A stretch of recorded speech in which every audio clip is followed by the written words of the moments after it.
Howdy.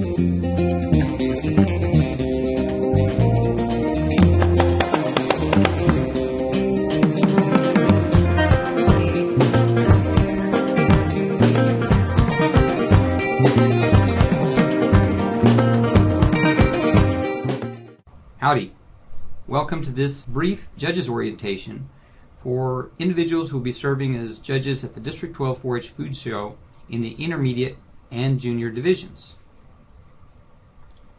So what are we judging? Essentially, as judges, you'll be judging two different areas. You'll be judging the interview itself as well as the food being exhibited. Let's look at the interview process. The first major area that we will be trying to gather information as a judge from the interview is in the area of knowledge and skills. The 4-H members coming into the judging will be evaluated based on their knowledge and skills of My Plate. Recently, My Plate was changed from My Pyramid, so it's important to note that, and it's important to know that that will be the focus of some of the discussion and information that we'll be gathering through the interview process as it relates to knowledge and skills. So what will we be looking for? We'll be looking for their knowledge of the food groups. We'll be looking for the range of servings within a 2,000 calorie plan. And we'll be looking at daily servings for each of the groups and asking them to give an example of each. If you're not familiar with My Plate, the food groups, the range of servings in a 2,000 calorie plan, or daily servings, I strongly encourage you to do a little research on your own. There are resources available on the website to help you understand this particular section a little better. Let's look at nutrition. That's another area in the knowledge and skills that we're trying to assess through the interview itself. Do they have an understanding of key nutrients from their recipe? Secondly, what do they do for the body? The next section is preparation. How do they prepare their dish? Within personal appearance, are they neat and well groomed? And what is their basic knowledge and skills related to basic food safety and handling techniques? Please remember that they will be serving a portion of their dish to the judges. Now, no tasting. It's just to demonstrate how well they know how to properly and safely handle food when serving. The last area in the knowledge and skills section is communication. Speaking clearly about something that they've learned. That's kind of a two-pointed approach at communication. Speaking clearly and that they've learned something. What knowledge and skills have they learned through their involvement in the Food Nutrition Project? The other part that we'll be evaluating is the food that they're exhibiting. There's some important points to consider when we look at the food. A reminder that there's no tasting of the food. However, we can still do a valuable assessment of the food that they're presenting based on quality and presentation. So as we look at quality, we're looking at the texture of the food. What is the texture of the food or the dish that they're presenting for your review? Temperature. Please keep in mind that some of these dishes have been sitting for some time, depending on whether they're being judged first or being judged last. So take that into consideration. However, it should be important to evaluate, did they do an appropriate job of maintaining hot foods hot and cold foods cold? You can actually evaluate temperature by touching the plate underneath or actually touching the food itself. Of course, remember, they may have been sitting for some time before they actually got in front of you in the judging room. The other thing that you can evaluate in terms of quality is the color. Is the dish colorful? Is it appealing in terms of the different uses of colors? Did they make good use of color? Aroma. You can also evaluate the quality of the food that's being exhibited by smelling it. Does it smell good? Does it smell appealing? And then, of course, appearance. Does the overall appearance of the dish convey that it's a good quality dish that they've prepared? Presentation. Two areas of presentation includes the arrangement of the food in the dish or on the plate, and then garnishing. One important thing to keep in mind about garnishing is that all garnishes should be edible. Now, that doesn't mean that everything on the plate must be edible. It just means that anything being used as a garnish needs to be edible. Some may use a small dish in the center of their platter to hold a sauce or a dip. So just keep in mind that the garnish is anything that's used to kind of add character and appeal to the plate being presented. Let's take a look at the scorecard. You'll have a copy of the scorecard in front of you, and you use one individual scorecard or score sheet for each 4-H member that you evaluate as a judge during the interview. So let's go back and look at the interview itself.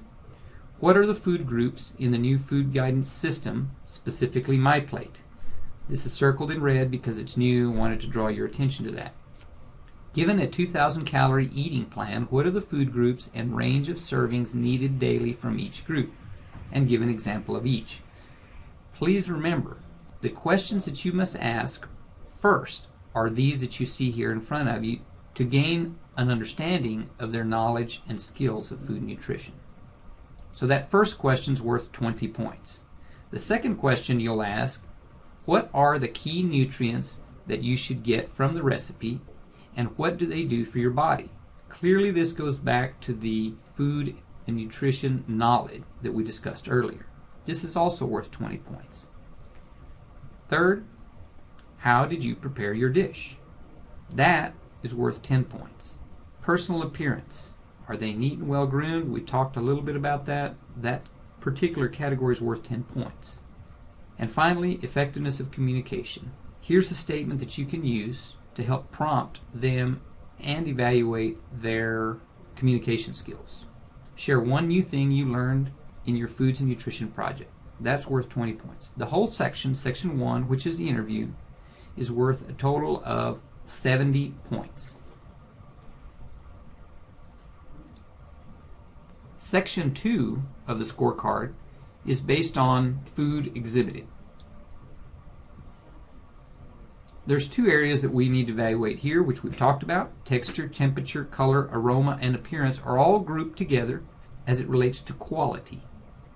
20 points attributed to that particular criteria. The second area is what we talked about in appearance. Was the food displayed and garnished attractively? That is worth 10 points.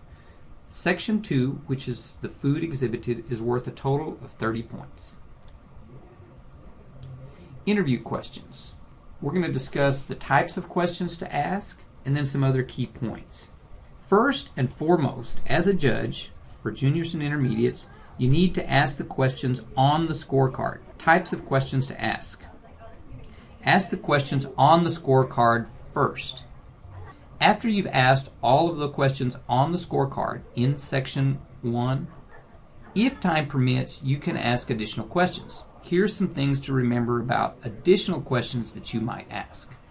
Ask simple questions about their dish. Ask more about presentation of their dish. Ask about their garnishes. Ask about why they arranged the dish the way they did. Ask about nutrients in their dish. They may have given you 1 or 2 examples earlier in the interview, but here's an opportunity for you to ask for additional nutrients that they may not have shared with you earlier. The important thing here in terms of the questions is focus on them, their experience, and their dish. For juniors and intermediates, there is no 3-minute presentation. Seniors, on the other hand, do have a 3-minute presentation at the beginning of their interview.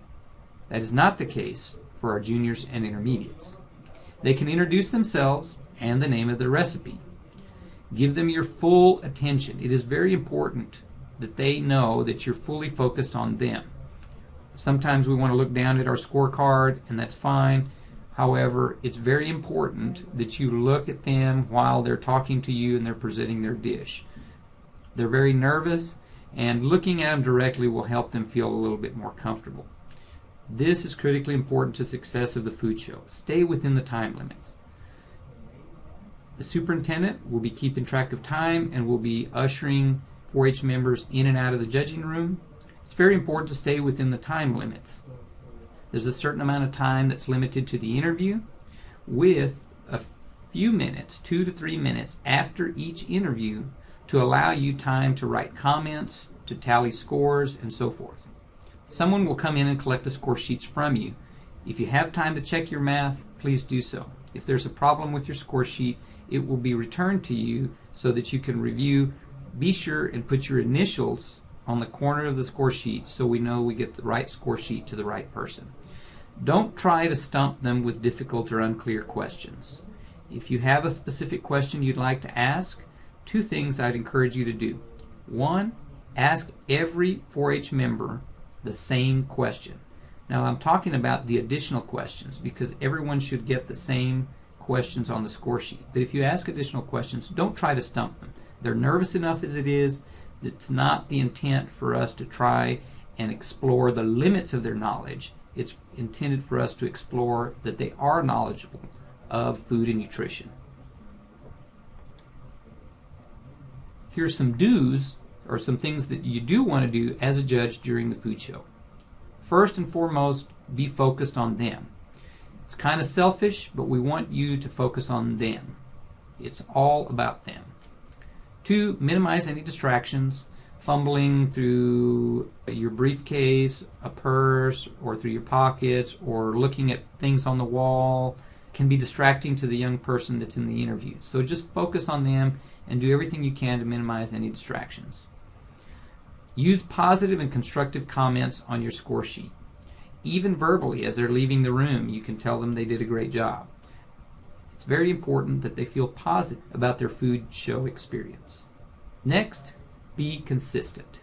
Regardless of how strict or lenient you are with the scorecard, the most important thing to remember is to be consistent across all of the 4-H members that are in your age division and category. Next, familiarize yourself with the rules. Go to the 4-H website and review the rules. Of course, familiarize yourself with the scorecard. That information is also posted online.